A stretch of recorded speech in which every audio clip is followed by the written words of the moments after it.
Hello दोस्तों, तो आज हम बात करेंगे। एक आईएएस ऑफिसर हैं, ठीक है। बेसिकली दो आईएएस ऑफिसर, उनको सस्पेंड किया गया है बाय दी केरला गवर्नमेंट। क्यों किया गया है और जो हमारा ऑल इंडिया सिविल सर्विसेज है उसका रूल क्या कहता है, राइट। तो ये हमारे GS4 के लिए काम आएगा, साथ ही साथ पॉलिटी वाला पार्ट है उसके लिए भी ये काम आएगा। तो कौन से पॉइंट्स हम मेंस के लिए और पीटी के लिए इस्तेमाल कर सकते हैं। तो चलिए हम शुरू करते हैं और समझने की कोशिश करते हैं, राइट। चलिए, क्या हुआ कि केरला गवर्नमेंट ने सस्पेंड किया है 2 आईएएस ऑफिसर को, जिनका नाम ये है दोनों का, ठीक है।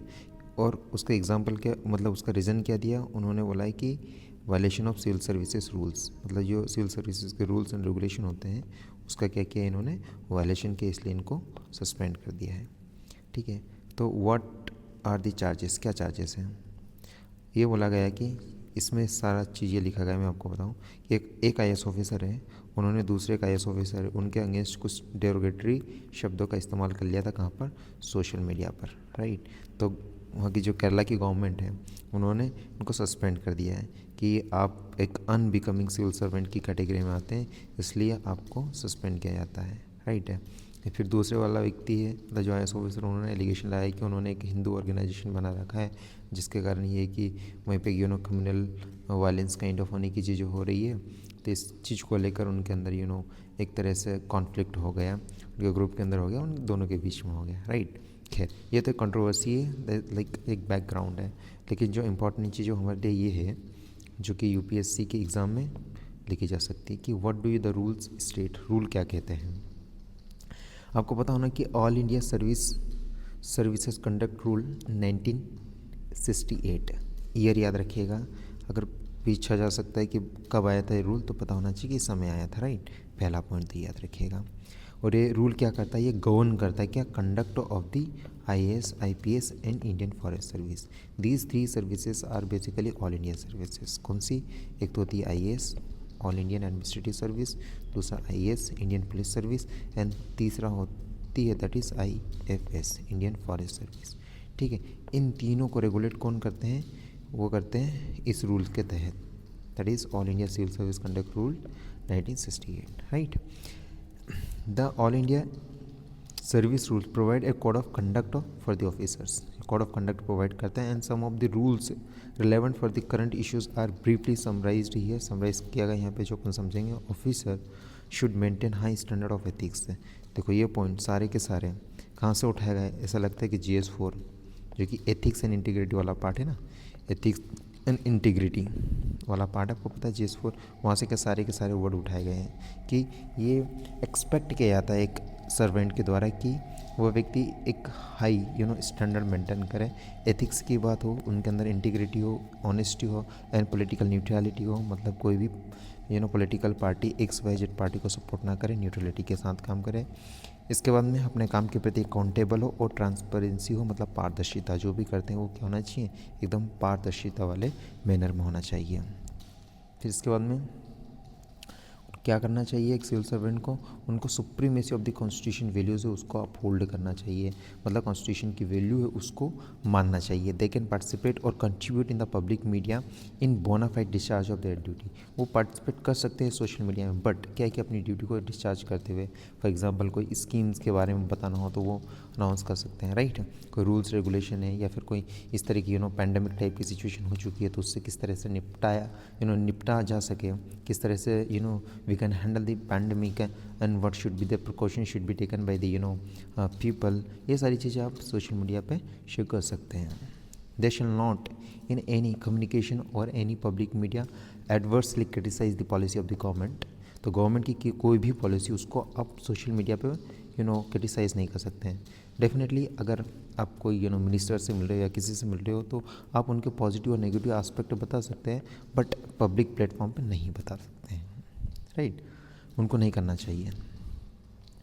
दे shall not have recourse to any court और press for the vindication of the official act and this has been subject matter of the criticism।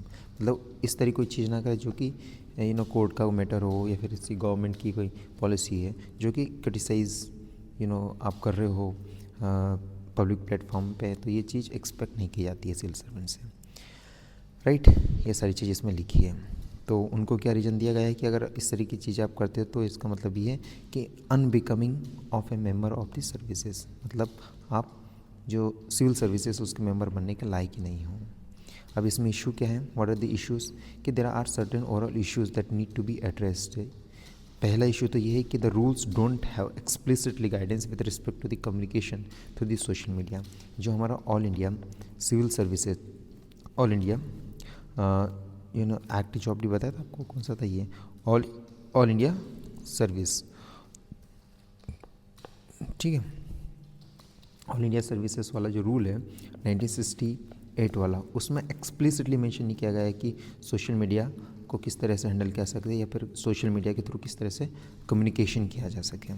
The rule have been amended from the time by the including the various conduct and guidelines, मतलब time to time उसको amend तो किया गया है rule को, right. किसके लिए, private life और public life of the civil servant. Like आप लिखा कि the term unbecoming of a of a member of the services however continues as a omnibus reader that can be misused or misinterpreted। मतलब ये term, इसका मतलब क्या है, ये मिस इंटरप्रेटेड किया गया है कभी और मिसयूज्ड भी किया गया है। इसलिए क्या होना चाहिए कि इन्होंने बोला कि it is the senior officer of the government who enforce rules against the junior officer और latter need to be protected. मतलब इस तरीके अगर स्टेटमेंट देकर किसी भी जो जूनियर सिविल सर्वेंट उसको एक सीनियर सिविल सर्वेंट के द्वारा पनिश किया जाता है, तो इस तरह के टर्म को एकदम क्लियरली डिफाइन करने की आवश्यकता है ताकि ये सारी चीज़ें ना हों। समझ में ये बात। What can be the reviewed, क्या रिव्यूड किया जा सकता है। पहला तो उन्होंने ये बोला कि स्पेसिफाई रूल और added with respect to use of social media, कि जो स्पेसिफिक रूल्स वगैरह उनको ऐड करना चाहिए और एकदम क्लियर कट बताना चाहिए कि भाई किस तरह से आप सोशल मीडिया का इस्तेमाल कर सकते हैं। इसमें क्या इंक्लूड हो सकता है कि nature of the official content that can be posted as well as right to defend against any defamatory campaign concerning officer, मतलब क्या पोस्ट किया जाना चाहिए और अगर किसी ने गलत पोस्ट किया है तो उसके अगेंस्ट किस तरह से चीज़ें प्रोसीडिंग हो सकती है और राइट टू डिफेंड किस तरह से किया जा सकता है। ये चीज़ एकदम लॉ में अमेंड करके इंसर्ट करने की आवश्यकता है। पहला पॉइंट तो ये हो गया, राइट।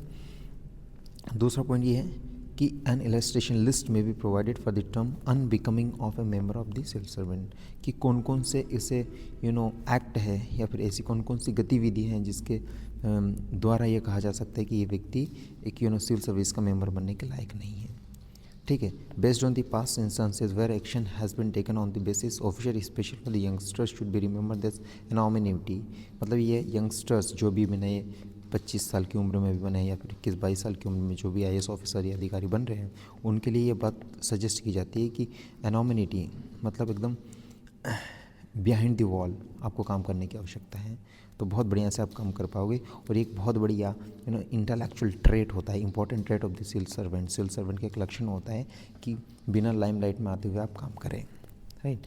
प्रेजेंट डे में social media is a powerful medium बन चुका है पब्लिसिटी करने के लिए। हाँ, गवर्नमेंट का कोई इनिशिएटिव है, स्कीम्स वगैरह, उसका प्रचार प्रसार कर सकते हो। तो उन्होंने बोला कि it educate citizen when used judiciously, मतलब जुडिशियसली आप इस्तेमाल करते तो बहुत बढ़िया है।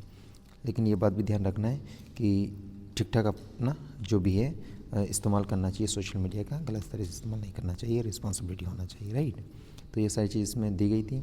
तो फाइनली इसमें से क्या ले जा सकते हैं आप, पहली बात तो ये पॉइंट ले जाओ कि all India civil service rules कब आया था 1968 में, ये गवर्न करता है इन सर्विसेज को, याद रखना है, ठीक है। कोड ऑफ कंडक्ट बताया था सारी ऑफिसर्स को, कौन सा, all India service conduct rule 1968 वाला। दूसरा क्या ऐड किया जाना चाहिए, वो स्पेसिफिक रूल्स पर होना चाहिए और सोशल मीडिया पे किस तरीके पोस्ट करना चाहिए और नहीं करना चाहिए, उसके लिए गाइड आना चाहिए, गाइडलाइन आना चाहिए क्लियर कट। और यंगस्टर लोगों को क्या होना चाहिए कि एनवायरमेंटी के साथ काम करना चाहिए। ऐसा नहीं कि एकदम रील्स बना रहे हैं भाई, एक IAS ऑफिसर की एकदम रॉयल एंट्री हो रही है और ये लाभ it is not going to work sir. आपको काम करना है, आराम से काम कीजिए, ये फालतू की चीज़ें में ना पड़ी है, राइट। तो ये पॉइंट आपको लेके जाना है। और लास्ट का एक पॉइंट मैं आपको बताना चाहता हूँ कि देखो, आप IAS बनो या IPS बनो या कोई भी अधिकारी बनो, ठीक है, तो आप ये हमेशा याद रखिए कि यार you are the like head of the district, किसी भी डिस्ट्रिक्ट का आप हेड रहेंगे। लेकिन इसका मतलब ये नहीं कि आपके पास एकदम अनलिमिटेड पावर नहीं, अनलिमिटेड पावर नहीं, you are under the constitution, rules and regulation, you will have to follow the rules and regulation. अगर तुम ही रूल्स एंड रेगुलेशन फॉलो नहीं करोगे तो सर जो एकदम कॉमन पीपल है उसे एक्सपेक्ट करोगे, right. So please try to follow the rules and regulation and follow the constitution of India. और एक क्वेश्चन भी पूछा गया था कि अपहोल्ड